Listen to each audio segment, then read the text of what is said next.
Антраль – для здоров'я печінки та підшлункової залози. Антраль. Президент Франції Еммануель Макрон вважає нервову реакцію Росії на його заяви про можливу відправку західних військ до України свідченням того, що ця ідея працює. Про це він сказав в інтерв'ю газеті «Ла Трибуна».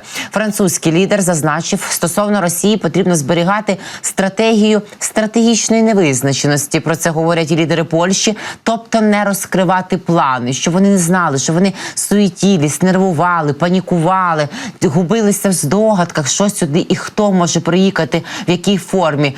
Та тим паче. Так же ж весь блок НАТО воює проти Російської Федерації. Нічого не плутаю, поправте мене, так постійно говорять кремлівські очільники. Заяви Макрона про те, що він не виключає відправку військ в Україну, є частиною цієї стратегії стратегічної невизначеності. Так, круто доволі. Президент Франції заявив, що безпека європейців поставлена на карту в Україні. Якщо Росія переможе, наступної секунди безпека більше не буде можливою ні в Румунії, ні в Польщі, ні в Литві, ні вдома. Діапазон російських балістичних ракет покриває нас усіх, сказав Макрон.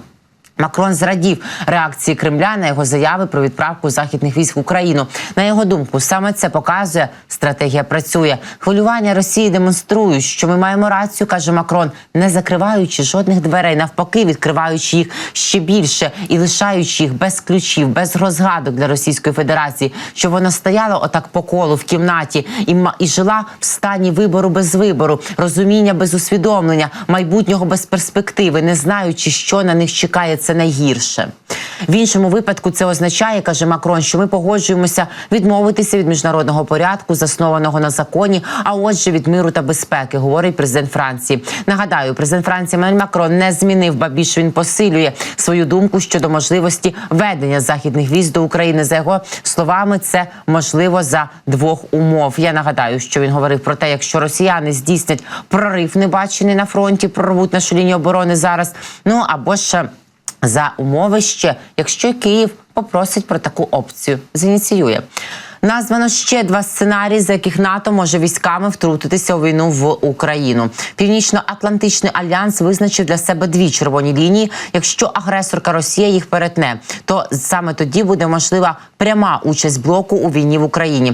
НАТО може безпосередньо долучитися у війні Росії проти України, якщо російські окупанти прорвуть лінію оборони ЗСУ на північному заході країни, от як каже і Макрон, очевидно, або в разі військової провокації росіян проти країн Балтії, Польщі чи нападу на Молдову. У матеріалі італійської вже газети «Репабліка» йдеться про те, що наразі в колективного блоку безпеки в Заходу немає оперативних планів, які би передбачали ведення військ до України. Втім, проводиться оцінка ймовірності прямої участі НАТО у війні в разі перетину Росією червоних ліній. Перша червона лінія – це прорив на північному заході України. Західний світ може військами вступити у війну в Україні, якщо відбудеться втручання третьої сторони. Приміром, у разі прориву окупантів на північному заході української держави. Це створило би коридор між Україною та Білоруссю. Тактичний варіант нещодавно визнано ймовірним кількома аналітиками союзників. Тоді Мінськ був би безпосередньо включений, втягнутий у війну.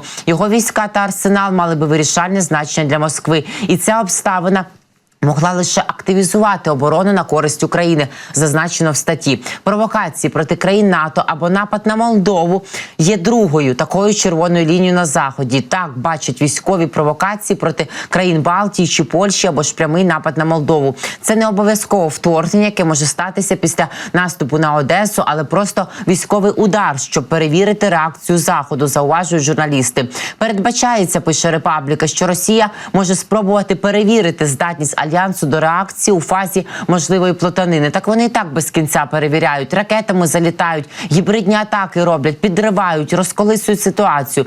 Під хаотичною ситуацією, пише «Репабліка», мається на увазі сезон виборів в Європі та Сполучених Штатах. Кремль може подумати, що НАТО відволікається, але блок не миритиметься з подібними проявами російської агресії.